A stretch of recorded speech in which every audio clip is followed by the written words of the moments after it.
Welcome to our Money, Justice, and Spirituality monthly forum with Alka Aurora, PhD. I'm so delighted that you're here.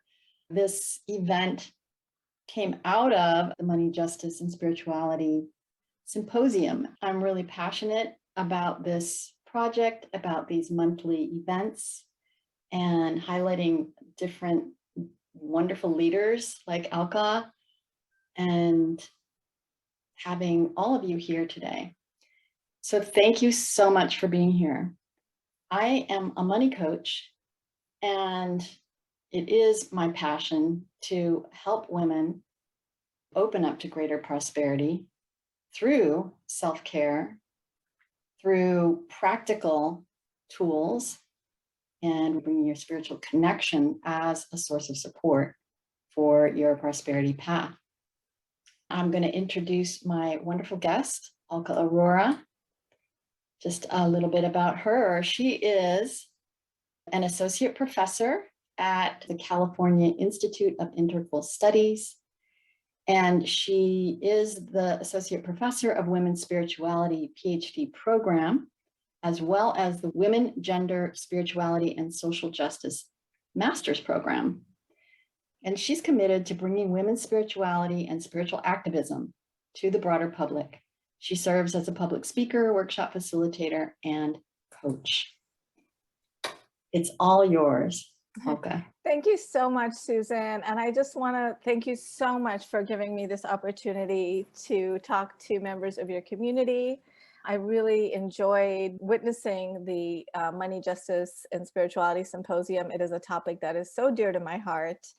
I'm not going to be talking directly about money today, but everything is connected, as we all know. I'm going to be talking very much about the relationship between leadership, justice, spirituality, that which we hold sacred. And I want to thank you all for taking the time to show up today. It's great to see some familiar faces from students, friends, former students, and also it was so wonderful to meet so many new folks as well. So thank you so much for being here. Title of my talk today is 7 Principles for Inspired Leadership for Social Change. And in a moment, I am going to share some slides. So without further ado, I will begin to share my screen. And let me make sure I do it in the slideshow view.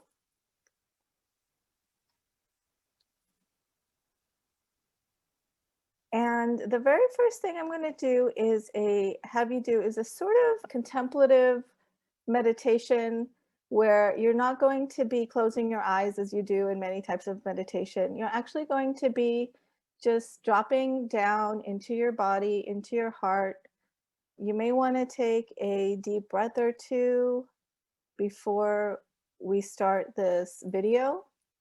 And what the invitation here is to engage in viewing this 5-minute video comprised of images and music, and to do so in a way, if you can try to, as much as possible, sort of bracket your analytical mind for a moment to the extent possible. It's not, you can't always turn it off completely, but allow your attention to move to your heart center and really feel the impact of what it is to watch this video. And so I'm going to start that. I am everything I want to be. I have everything I need. I am everything I want to be. I have everything I need.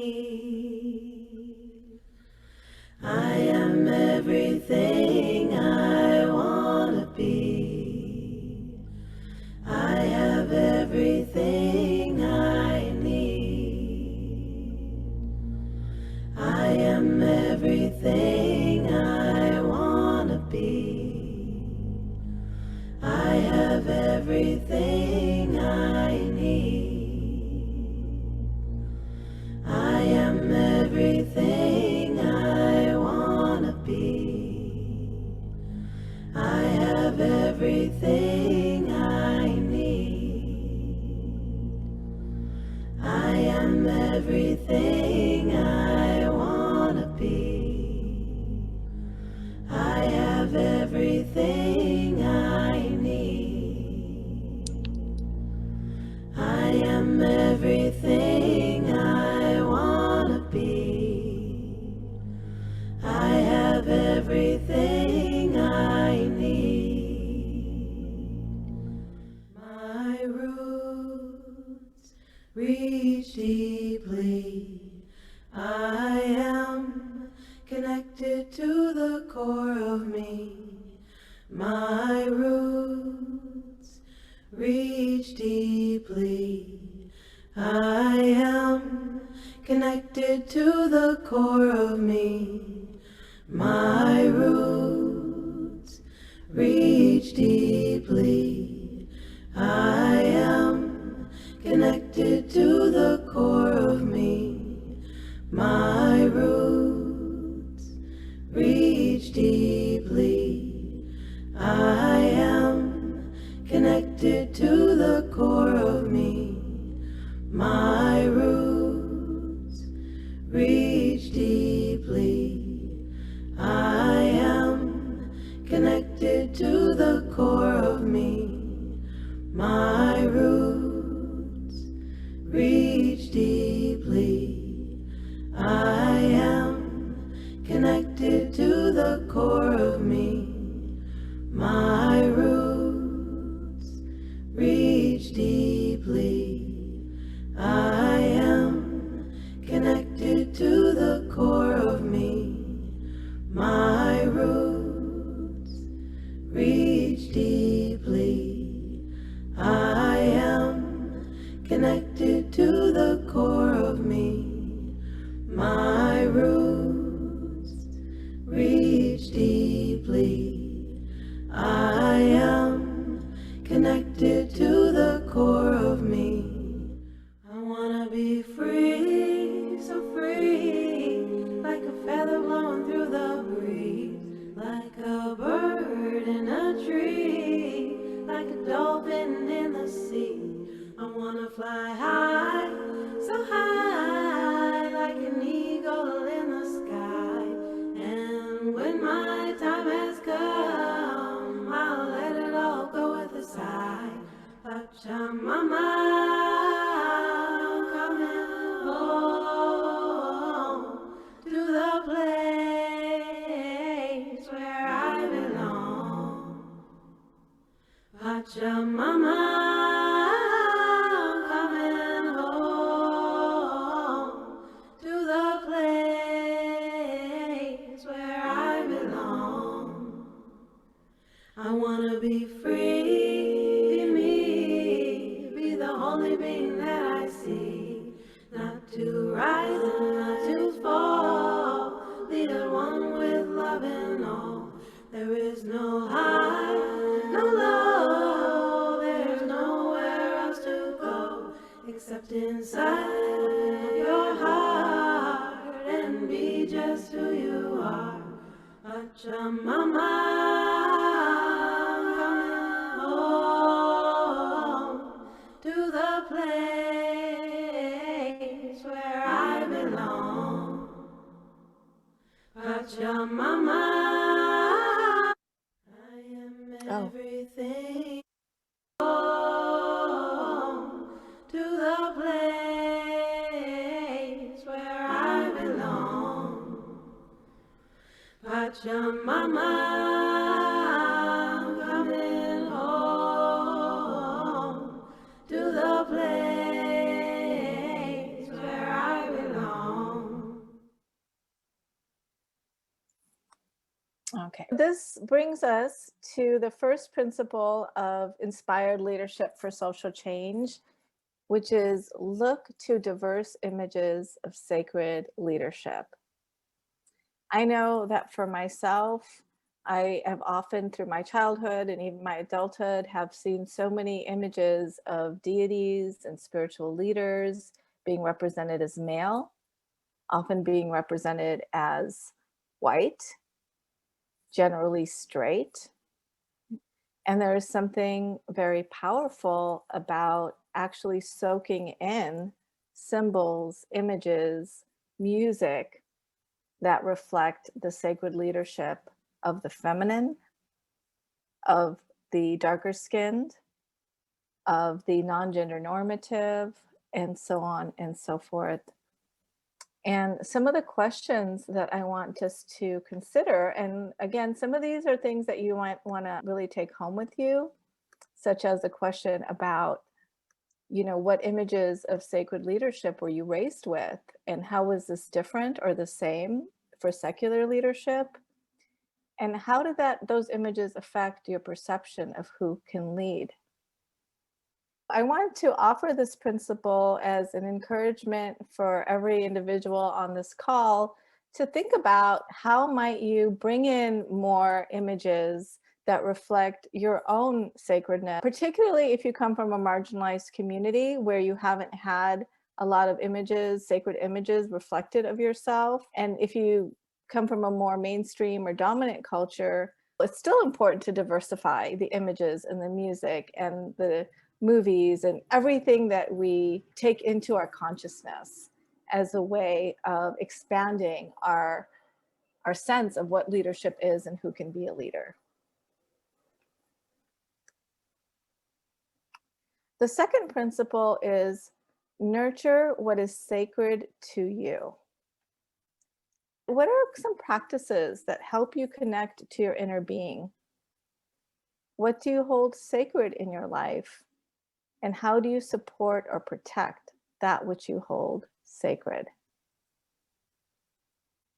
A lot of times I feel like there's a lot of discourse around leadership or productivity or so many things that talk about how to do things better. But we really need to step back and ask ourselves too, what is the thing that's actually most sacred to us that we want to be contributing toward? Right? What is it that we want our work to going towards that we hold sacred? It all starts with holding ourselves as sacred, right? Which I define as completely unassailable, inviolable. I mean, it's not just my definition, it's also a dictionary definition, but it's how do we hold on to that sense of ourselves as sacred in a world which desacralizes the feminine, being people of color, queer, working class folks, if you don't fit the right boxes in the right way, whether that's, as Marielle mentioned, your reproductive capacity or any other sort of social box or construct that we're put into, it is such an important practice to do whatever we need to do in terms of our own spiritual practice or healing to truly understand ourselves as sacred and then bring that into our work. The third principle of inspired leadership for social change is reimagine your relationship to power. And the question, even though I'm only going to have a couple of folks share with the group, I want to see a show of hands after I've read this quote as to whether or not you relate to the following. And this was a comment that a student in a course on leadership from a transformative leadership department at the California Institute of Integral Studies shared in a paper.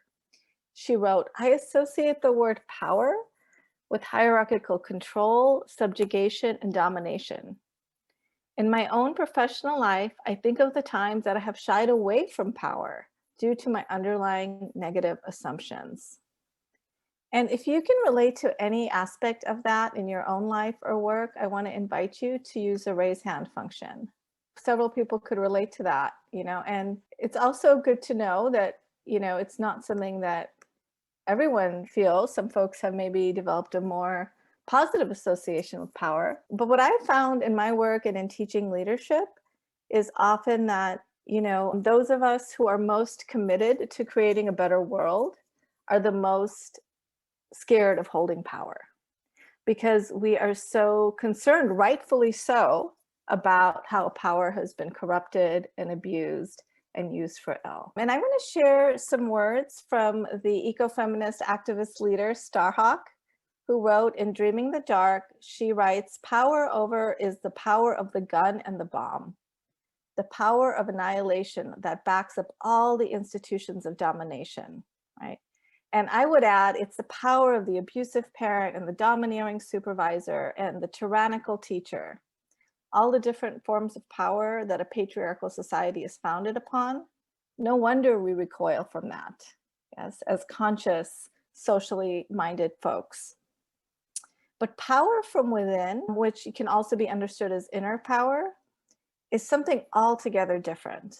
Again, turning to the words of Starhawk, the power we sense in a seed, in the growth of a child, the power we feel writing, weaving, working, creating, making choices, has nothing to do with threats of annihilation. It has more to do with the root meaning of the word power, from the Latin podere, and I don't know if I pronounced that correctly, I don't know Latin, to be able.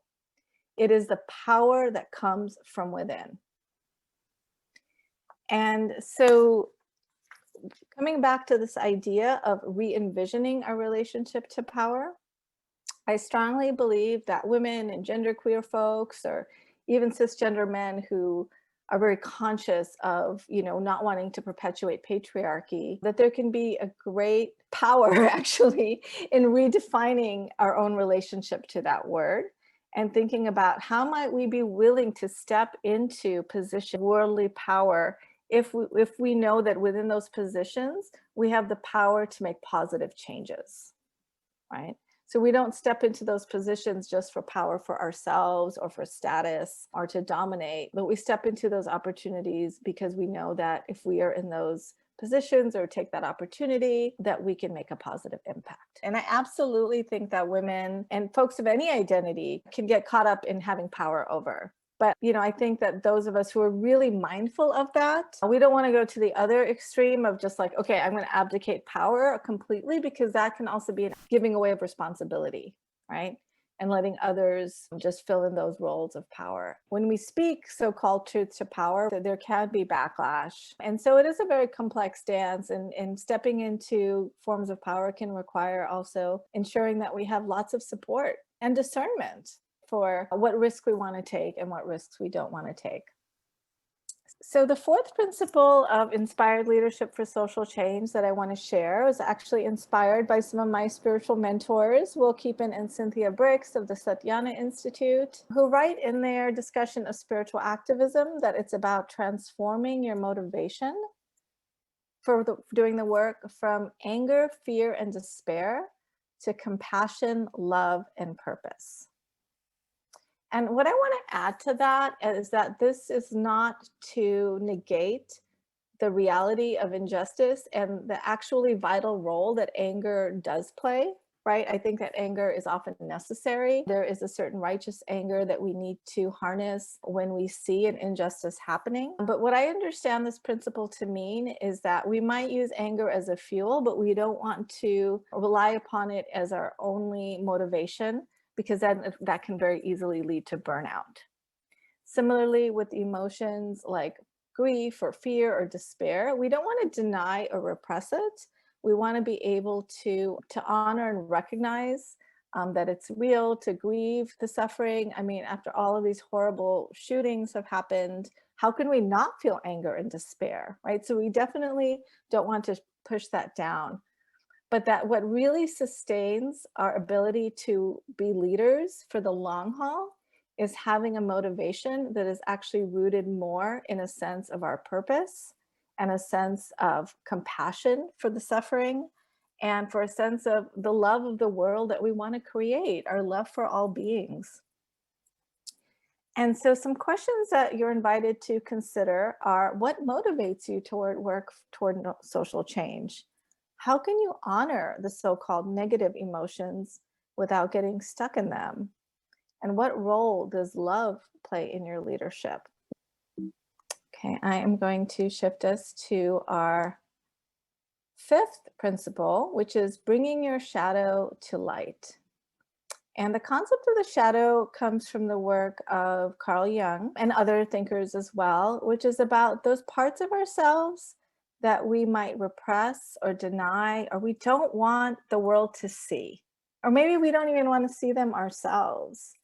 And it could be, the fact that we also have egos and a will. As much as love and compassion we have in our hearts, maybe sometimes we do feel that will to have power over others. Or perhaps it's just the fact that we were born with all sorts of unearned privileges.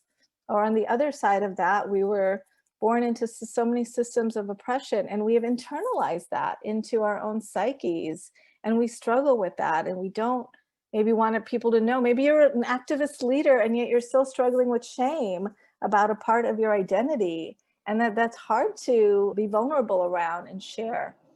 Again, this is a lifelong process of being willing to look at those parts of ourselves that maybe we don't always want to share with the world, but at the very least, we want to be able to see it with ourselves.